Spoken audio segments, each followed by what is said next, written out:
Hello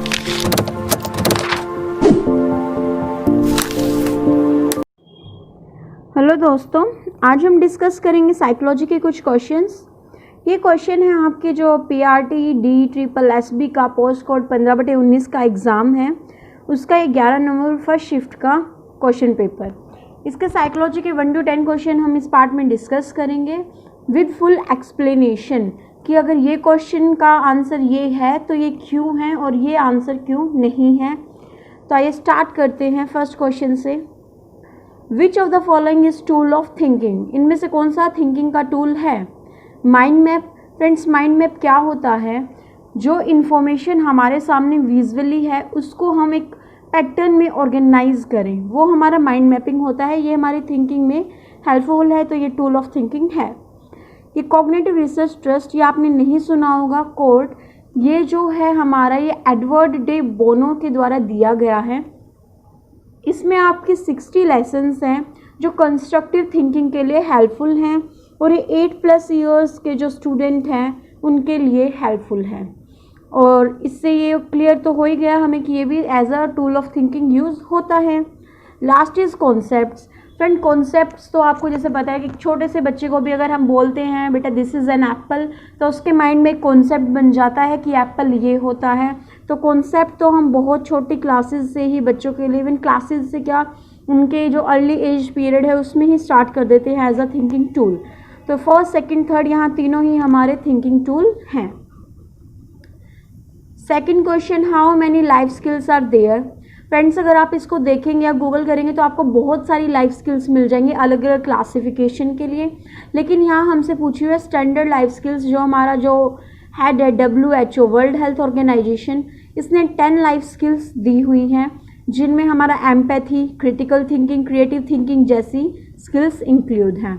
आप इनकी एक लिस्ट बना लीजिए और हो सके तो इनको याद कर लीजिए, क्योंकि कुछ नहीं पता, DSSB ने सिर्फ इनकी काउंटिंग्स पूछी है। नेक्स्ट टाइम ये थिंकिंग पे ही लाइफ स्किल्स पे ही क्वेश्चन पुट अप कर ले। थर्ड क्वेश्चन है हमारा रीइंफोर्समेंट का। फ्रेंड्स, रीइंफोर्समेंट हमारी 4 तरह की होती है, positive verbal, positive non verbal, negative verbal, negative non verbal. तो इसमें पूछा है negative non verbal reinforcement. Non verbal क्या होती है? जिसमें हम बोल के नहीं, सिर्फ हमारे एक्सप्रेशन उस चीज़ को बताएं। और नेगेटिव लग गया आगे, तो नेगेटिव से हमारा क्या हो गया, जो मतलब बच्चे को एंकरेज करने की जगह उसे डीमोटिवेट कर रही है।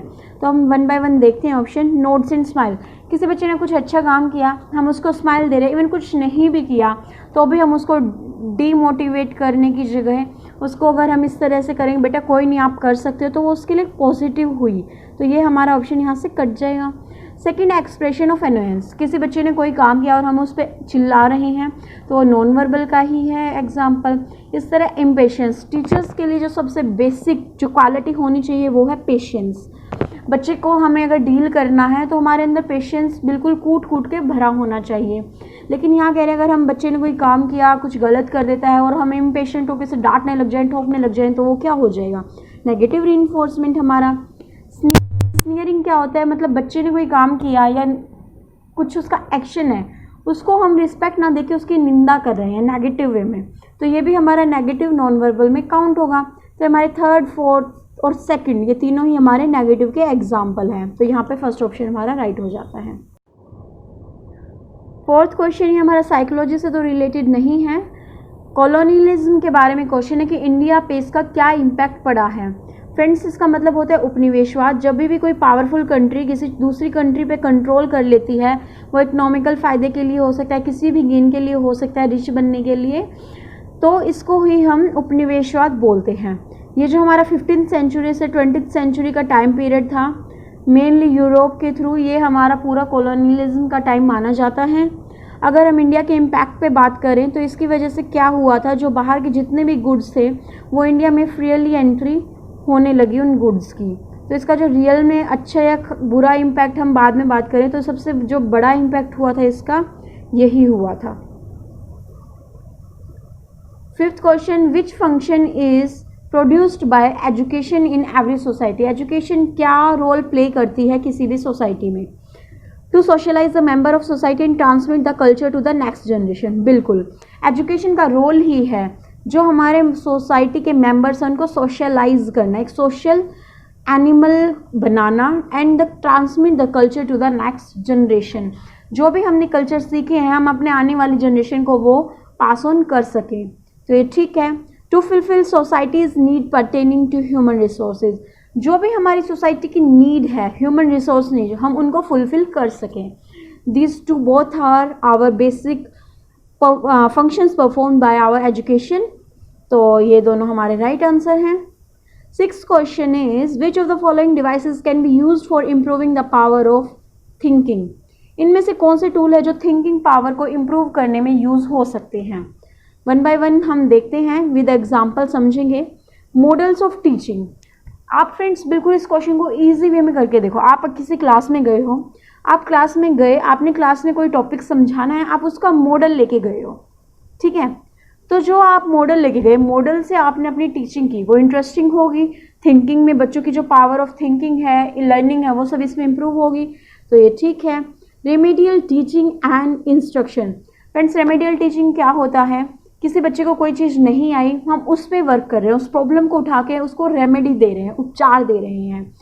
तो ये जो प्रोसेस है इससे भी बच्चे की थिंकिंग पावर बिल्कुल इम्प्रूव होगी। 3rd is curriculum development. ये जो कहते हैं कि भाई बेस है हमारे पूरे स्कूलिंग का, पूरे एजुकेशन सिस्टम का। कहते हैं कि अगर करिकुलम अच्छा है किसी भी सिस्टम का, एजुकेशन का, तो एजुकेशन श्योरली अच्छा रिजल्ट देगी। तो अगर करिकुलम की डेवलपमेंट अच्छी है तो उसमें बच्चों की पावर ऑफ थिंकिंग भी इम्प्रूव होगी। 4th is evaluation and diagnosis. ये भी बड़ा मस्ट पॉइंट है।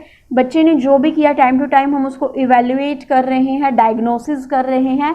तो इससे जो बच्चा है, बच्चे की जो थिंकिंग पावर है, जब हम उसे रेमेडी देंगे उस चीज़ को इवैल्यूएट करने के बाद, उससे भी बच्चे की जो थिंकिंग प्रोसेस है वो इम्प्रूव होगी।